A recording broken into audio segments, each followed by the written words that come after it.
9:02, 8:02 en las Islas Canarias, y se incorpora a nuestra mesa de tertulia don Matías Jove, de la asociación Cuba en Transición, que es una asociación española a pesar de su nombre. Buenos días, sí, Muy es buenos española días. y todos somos españoles. Buenos días, encantado de estar aquí, Luis. Bueno, hoy se cumplen 3 años de aquella escalada represiva de la dictadura cubana que puso fin a lo que eran unas protestas cada vez más continuadas y cada vez más intensas de la población, reclamando libertad, derechos políticos y una vida digna, ¿no? Y en ese tiempo, ¿cuál es el balance en estos 3 años?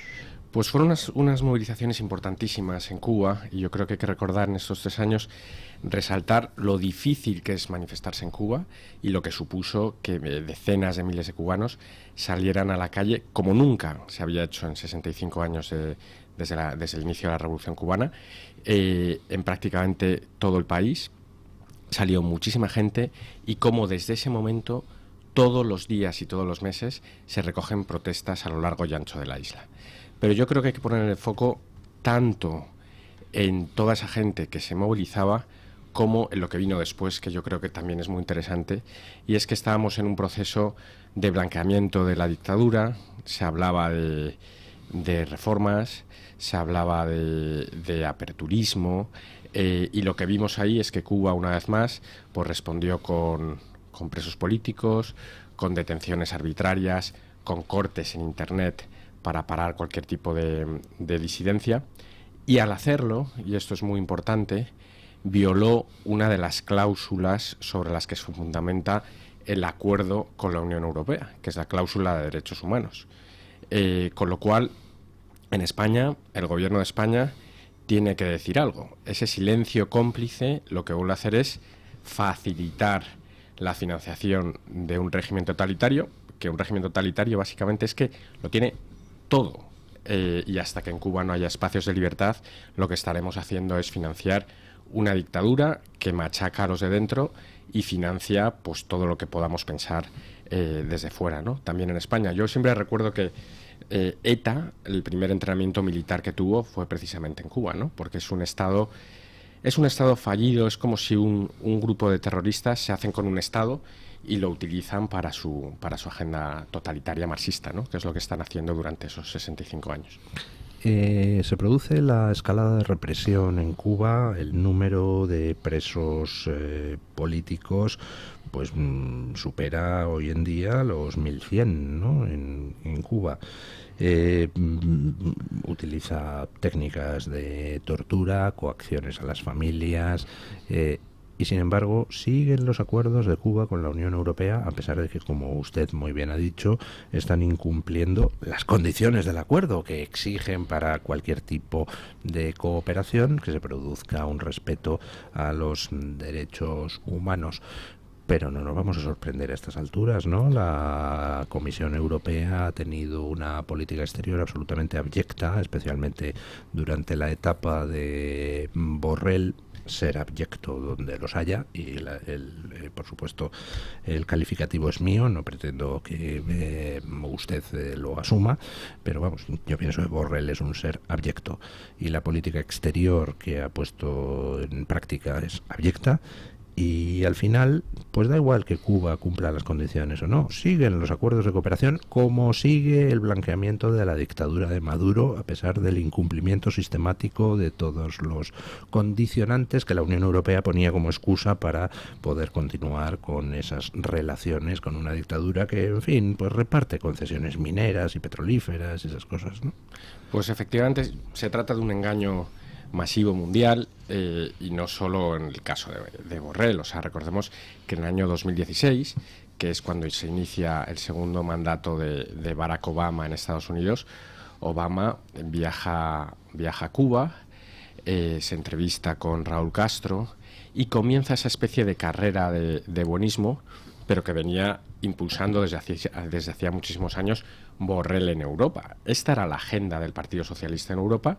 Y lo que pasa es que nos quedamos absolutamente indefensos, porque estaban las repúblicas excomunistas, que evidentemente no querían ese trágala, ni muchísimo menos, y luego estaba España, que se dejó absolutamente engañar, ¿no? Estoy hablando del gobierno de España de ese momento, ¿no? Que aceptó. España es muy importante para todas las relaciones con Cuba, ¿no?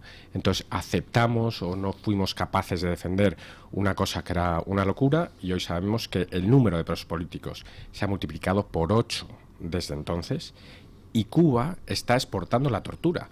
Quien practica la tortura en Venezuela, que es una tortura terrible, no son venezolanos, son cubanos. Quien realiza la injerencia en Cataluña, en el proceso, no son venezolanos, son cubanos, porque son quienes han tomado ese país y están exportando con muchísimo dinero en ese momento, pues con estas formas totalitarias y esa agenda política que es absolutamente destructiva, y como pone en el informe, ¿no? Que se ha llevado por delante decenas de miles de muertos, torturados, ejecuciones extrajudiciales. Entonces, financiar un régimen como el de Cuba es suicida. Y sin embargo, se hace.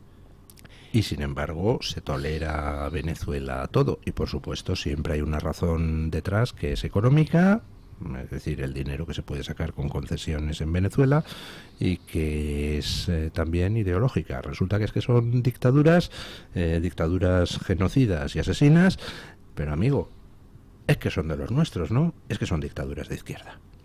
Eso es lo que es absolutamente triste, ¿no? Que han pasado muchísimos años, ha venido muchísima gente fuera, se ha escrito muchísimo, y hay, iba a decir, una parte de la izquierda, yo creo que la izquierda en general sigue enamorada de esos mitos, pues con los que creció, ¿no? Con un póster de Che Guevara en la habitación, ¿no? O sea, ya decía el Che Guevara el sueño del revolucionario, ¿no? Que tenía que ser una selectiva, fría y electiva máquina de matar, ¿no? O sea, la muerte y el terror es una parte de ese proyecto totalitario que es Cuba, y lo tienen dentro y lo tienen fuera, ¿no? Entonces, a mí me da mucha pena que ese debate haya salido de la opinión pública y que sigamos financiándolo, ¿no? Pero hay una cosa, vamos a ver, el Parlamento Europeo no ha instado en numerosas ocasiones a aplicar la cláusula que exige cortar la cooperación con Cuba por la falta de respeto a los derechos humanos.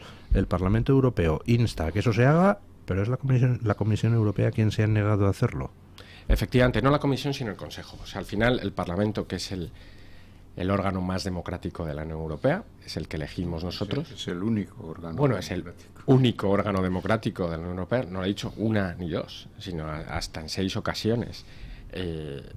Ha hablado alto y claro diciendo que se active esa cláusula de derechos humanos que suspendería el marco por el que Cuba está recibiendo cientos de millones de euros, y ha votado en reiteradas ocasiones, y el Consejo no ha escuchado.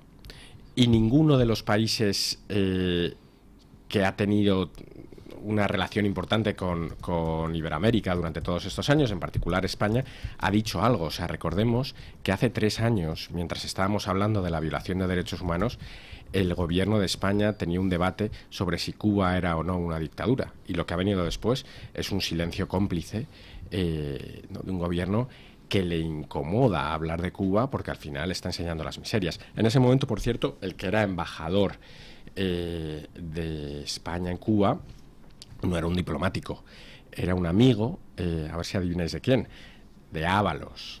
¡Hombre! Entonces, ese es un poco, es la mafia, ¿no? con la que estamos jugando, pero que insisto, que estamos financiando mientras el españolito no dice nada, ¿no? O porque no se entera, o porque es más cómodo no denunciarlo. Bueno, pues ¿y alguna esperanza que podamos dar? O... Pues mira, yo creo que sí, y precisamente este tercer aniversario es muy esperanzador. Hoy Rosa María Payá, la hija de Osvaldo Payá, que yo creo que fue el disidente que logró movilizar más a la sociedad civil cubana, escribe una tercera en ABC, donde empieza precisamente por ahí, que el pueblo cubano está ganando. Y era lo más difícil. Lo más difícil es que en una sociedad dominada por el terror, la gente pierda el miedo. Lo que falta ahora es que la comunidad internacional apoye, o por lo menos no moleste, ¿no? O sea, eso es lo que vamos a intentar. Bueno, pues don Matías, muchísimas gracias por estar aquí, muchísimas gracias por la labor que hacen. ¿Cómo puede alguien ponerse en contacto con ustedes, con la Asociación Cuba en Transición? Pues yo creo que lo mejor por internet, a través de las redes sociales. Bien, ¿y el perfil es? Cuba en Transición. En Twitter. En Twitter. @Cuba en Transición. Eso es. Todo junto. Muy bien, pues muchísimas gracias. Muchísimas gracias a vosotros, Luis. Encantado de estar aquí.